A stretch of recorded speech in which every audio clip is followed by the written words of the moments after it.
AI was supposed to be the God killer, the final proof that we are just nothing but biological machines.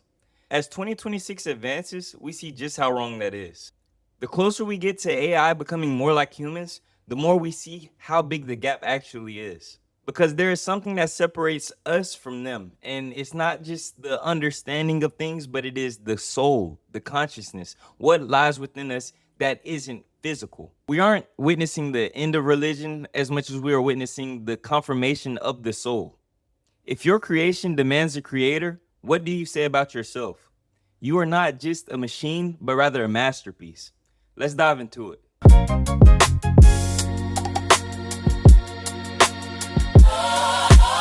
The more AI advances, the stronger the argument for the human soul becomes. And most people don't even realize this yet. Right now, the world is obsessed with AI. People are asking, can machines become conscious? Can AI form and develop memories? Is AI ever going to be like us? And the thing is, I think they're asking the wrong question because the existence of artificial intelligence might not point beyond God, but rather back to Him. Think about it. Everything that we're building is based upon something that already pre-existed. So AI is not just learning things that don't have anything to do with us. Everything that it is learning comes from humans ultimately. And so what you have to understand is that design requires a designer. Creation requires a creator. The same way that you can't just get AI from billions of years, you can't get something much more complex than it from billions of years. None of us would sit here and argue that given a billion years or even 10 billion years, we would come across an Apple computer just laying in the sand. Why? Because we understand that design requires a designer. And without someone to have created that, I don't care how long it is, you can't come to something so complex. And the thing is, you as a human, you're far more complex than any AI system we've ever built. Any computer, any piece of technology we have ever built, you're a million, if not a billion, if not a trillion times more advanced than that. So understand that complexity leads to a stronger proof of a complex designer because everything stems from something. Nothing stems from nothing. It makes no sense to think that you can get something from nothing. Atheists love to point towards the universe creating itself or it being eternal and it just have always existed, but it's like that takes faith. You know, so many of them hate the word faith because they feel like they're superior intellectually because they don't hold their ground or hold a position that they deem to be faithful. But the thing is, if you believe that God does not exist, that is faith. If you believe that the universe created itself, that is faith. None of these things have proof behind them. If anything, we argue that creation points towards a creator, not away from it. So with the advancements of AI, we have seen some immense steps in understanding how we can develop these softwares into learning and being more like us. But there's still a gap. It's still something that cannot be filled with anything we throw at it. And that is simply the soul. Because AI may be able to mimic feelings, but it does not feel. It may be able to mimic deep intellectual thought, but it's not actually having its own thoughts. It's something that it is programmed to do. We are infinitely more complex, and to assume that we come from nothing is insane. It makes no sense logically. Yes, a machine can process information, but can it experience reality? Can it understand what it is, why it is, where it is, and have something that it isn't fed to get to this understanding? You have to realize if consciousness is something that you can't code or program or create through chemistry, it has to exist outside of the flesh. It has to exist outside of the material. It is something that is metaphysical. It's something that transcends the things we see because it is a true thing. It's like logic itself. Logic is something that isn't implanted in the physical, but the laws of logic have to be followed. It's not something that's subjective, it's something that is objective. Same thing with math. Math is not something that you can grab out of the air and put in your pocket because it's not physical, it's metaphysical. And the existence of the metaphysical points towards a source. It has to come from something because it doesn't come from the physical, it doesn't come from the things we see.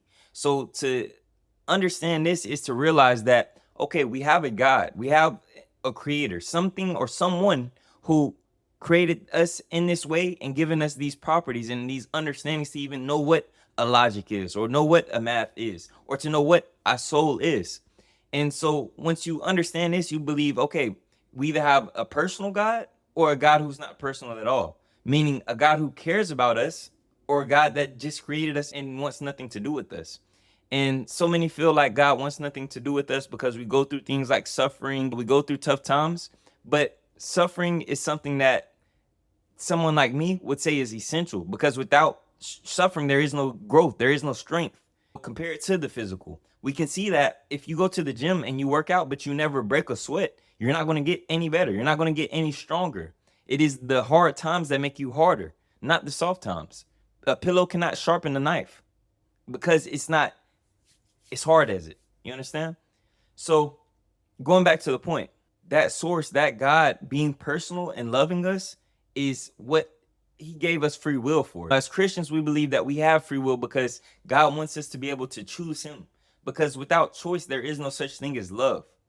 So yes, people feel like, oh, if there's a hell, then God cannot be loving because there's people who, if you don't choose him, you go to hell. All hell is separation from him. So if you choose to be separated from him, he loves you enough to give you exactly what you want. Why would he force you to be with him? God is not a simp. This is not something to cry about. This is something to respect and understand. If we have a personal God who loves us, obviously he will want to reveal himself to us. And his means in which he reveals himself is completely up to him, but we have to be logical here. Many people will say, I don't believe in the Bible because it was written by man. My thing is, yes, it was written by man, but what do you expect God's word to be written in or written by? A dog? A cat? It makes no sense other than to be written by man. And so people will say it's corrupted because it was written by man. Do you not believe that a God who is powerful enough to create everything in the world is powerful enough to protect his word, to preserve his word? That should be a very simple task, a very small feat in proportion to creating everything. So protecting his word, creating his word, those are two barriers that are not really hard to get over if you just sit there and really think about it. It doesn't take much time. And so once you get past these barriers, you have to understand, okay, what religion did he reveal his truth? Because there are plenty of religions, as people argue. And the thing is, yes, there's plenty of religions, but God has to be truthful. God cannot be deception. God cannot be a lie. So when the Quran says that God is the great deceiver, no one is a better deceiver than God, you have to take that into account and understand that, okay, if God is loving and personal, why would he be the greatest deceiver? You also have to take into account the spiritual route where they say, oh, all gods are right. But the thing is, all gods can't be right, as discussed in my previous video, because they all have different truth claims. So Jesus cannot be God and be God at the same exact time. He's either God or he's not God. And if he says he is the only way to the Father, then guess what? The Buddhist can't be right, because the Buddhist says there are multiple ways to salvation, to nirvana. So all these religions are saying different things, so they all can't be true. All right. So now going back to AI, as we create AI, I'm sure we will want it to know us. That's why we're implanting it with the same things that we have understanding wise. And a lot of people think this is a very scary thing. And it is, because we don't know where it's going to go. But that's because we're not omniscient. We don't understand everything. We don't know everything. We know possibilities and where things can lead to, but we don't know where it's going. And this is why the soul problem comes up, because our soul is where we get our moral compass. We understand it is wrong to do wrong to others. And people are scared that AI doesn't have that. It doesn't have a soul because it doesn't actually feel. It can mimic feelings, but it doesn't actually feel. So therefore, hypothetically, an AI can sit here and look at a human and not regard it as important, because let's say the AI is taught to prioritize Earth. Humans do more harm to Earth than they do help in certain situations. So therefore, the AI would sit there and eliminate, exterminate that person out of its priority list, because it doesn't have a soul. It is just a machine. And back to the point, we are not just machines, because we have something in us metaphysically that is not making us just focus on ourselves. We could all be extremely selfish, but we're all not. And it's not because it's for the greater good of society. It's such a poor argument, because evolution does not care about your neighbor. There's nothing you can do to convince me that evolution would make you care more about your neighbor than yourself. Self would be number one, preservation of yourself and your bloodline, not people in Africa, not people in Europe, not people in Asia, but you and your immediate family. And we see this in the animal kingdom, but we don't see this with humans because we understand you're a psychopath if you sit there and only care about yourself and no one else. And we feel bad when we watch somebody who doesn't even exist, let's say on a movie, and we feel bad because a person may be done wrong or harmed, and we have that relation, that connection, because we put ourselves in those shoes. Can AI put itself in someone else's shoes? Probably not, because it doesn't have a soul. And so the more we understand AI, the more we see it advance, the less we relate to it in the sense of it being exactly what we are.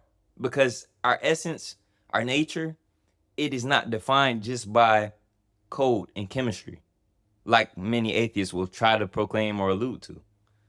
We are something far greater. As stated before, you are a masterpiece. God put you together exactly how you are. None of this is by chance. None of this is by mistake. You don't understand these things for just because of your great, great, great, great, great, great grandpa fish. It's just not true. Understand God is real. And so understanding who God is more important than anything. Because the what matters, of course. A lot of people haven't gotten over that hump. But the who is even more infinitely important, because you have to understand who somebody is in order to understand what they want for you, or to even be able to hear them, because you can't tune into everything at one time. You have to tune into one source at a time, and you better make sure you're tapped into the true, correct source, because if not, you'll be led astray and your results will be extremely poor. So maybe AI won't prove that humans are machines, but it just might prove that humans were never just machines to begin with. And that's, as somebody who's read books on AI and understand these from an above average level, I can tell you AI is so close to getting to a level where we can't necessarily control it. And it may even be at that point now, and we just haven't realized it yet. But no matter how much we code it, it will never be able to be us. I'll leave two analogies. You have the idea of teleportation, where you take yourself and you go from here to here, from A to B, two different places, and it's the breaking down of your cells and taking you over here. But the thing is, your consciousness has to be transported as well. So if your entire body is broken down and transferred over here, and let's say your conscious goes with it, are you being created the same you? It might be a copy, but I don't believe it's going to be you. It's almost impossible, because it's the breaking down. And the other analogy I'm gonna give you is, if a ship is stripped apart and you replace one board every single time, at what point does it become a new ship? Because eventually you get to a point where every single board on the ship has been replaced, and this in no means is the same exact thing. And so this is all to say, the physical is not all that there is. People try to argue it, but it's just not. And so I'll leave you with this. Consciousness cannot be programmed. It cannot be created in the science lab through chemistry. It is not something that comes from nothingness. Inorganic materials did not create life. God created us. God created you. And so understanding who he is the most important thing in your life to do. Because until then, you're just going to be living and you're not going to be doing his will. And when you're out of alignment with God, you find yourself lost, and you find yourself in so much more hurt, agony, and pain than if you just listen to the source that created you, that has ordained all these things for you. Because life can be hard, but it can also be extremely beautiful. And I'll leave it with this. Take the faith out of yourself and place it in God. And just try it for 30 days. Try it for 30 days and you will see a difference in your life. I understand you may be going through hurt, you may be going through pain, you may be going through suffering. We all do. But the difference between believers and non-believers is that the non-believer has to do it all on their own, or they have to rely on things that are just material. But what happens when people pass away, or when there is nothing left, like when the money runs out, or when you just don't have it in you anymore? You have to turn to something else. And believers have faith, not just in themselves, but in something greater than them. And this is why bliss is not found within the atheist, but it is found within the Christian. Choose God. I hope this video touched on some things that you might be constantly thinking or pondering. If there's more ideas or tough subjects that you want to talk about, please leave it in the comments. I would love to discuss. I appreciate you all for tapping in, tuning in. If this is something that you like and you would like to see more content like this, go ahead, comment, and subscribe. I got a lot more videos coming. I'm going to get more active and more consistent the more that you all enjoy this type of content. So I appreciate you all. With that being said, grace and peace. I love you all. Take care. Till next time.